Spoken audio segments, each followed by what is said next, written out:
The Lives of the Saints by Father Alban Butler, September 11th, St. Jean-Gabriel Perboyre.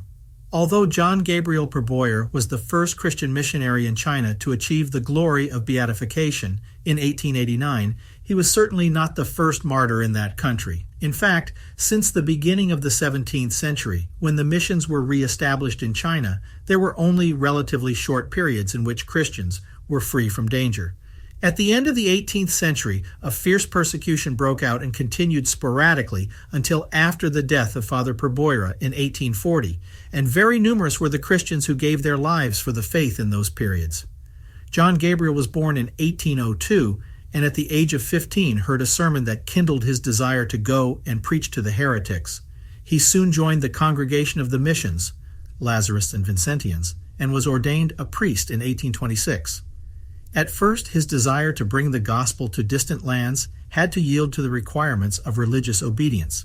He did brilliantly in his theology course, and therefore after his ordination he was appointed professor at the seminary of Saint-Flour. 2 years later, he was rector of the Petit Séminaire in the same place. His ability was evident in that position, and in 1832 he was sent to Paris as subdirector of the general novitiate of his congregation. At intervals, since taking his vows 12 years earlier, he had asked to be sent to China, from where news of the sufferings and heroism of persecuted Christians was coming, but it was only in 1835 that he was granted permission to leave. That same year, he arrived in Macau and was immediately forced to take Chinese lessons. He showed so much skill in learning it that within 4 months he spoke the complicated language and was appointed to the Honan mission. On the eve of his departure, he wrote to his brothers in Paris in these terms: "If you were to see me now in my Chinese attire, you would have the occasion to behold a curious sight. I have a shaven head, a long braid on the crown of my head, and whiskers that quiver when I stammer my new language, and get dirty when I eat with bamboo sticks. They say my Chinese air is not all bad. This is one way to begin to do for oneself the things we ought to do for others. God grant that we may thus win them all to Jesus Christ."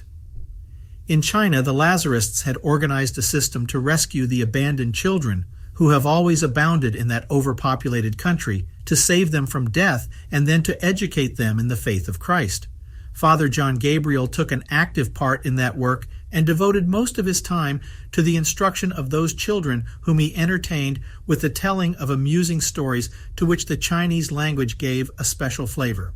After spending 2 years in Honan, he was transferred to Hubei, where soon after, in September 1839, there was an unexpected, sudden, violent, and inexplicable outbreak of persecution.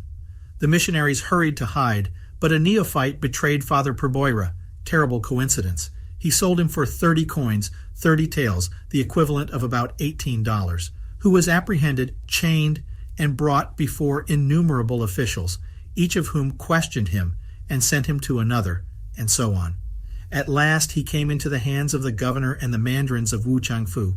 These demanded that he reveal the place where his companions were hiding, and that he trample on the cross if he wanted to save his life. Of course, he refused to do both, and his passion began.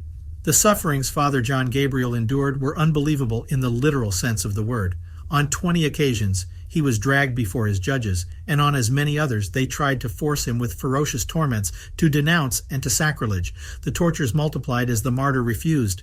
The ingenuity of the Chinese in inventing new ways of inflicting physical pain is famous, and we can affirm that Father Perboyre suffered torments of such refined cruelty that, next to them, those that the hagiographers have invented for the martyrs of the Dai persecutions seem vulgar and benign.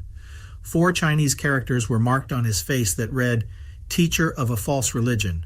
A Chinese priest who bribed the jailers to enter the prison said that the body of Father Jean-Gabriel was a shapeless mass of sores and wounds, open to the point of showing the bones in some places. On September 11, 1840, almost a year after his capture, Blessed Jean-Gabriel Perboyre, barefoot and with torn breeches under the red camisole of the condemned, was strangled along with 5 other common criminals. He was buried next to another Lazarist martyr, Father Francis Regis Clet, who would also be beatified.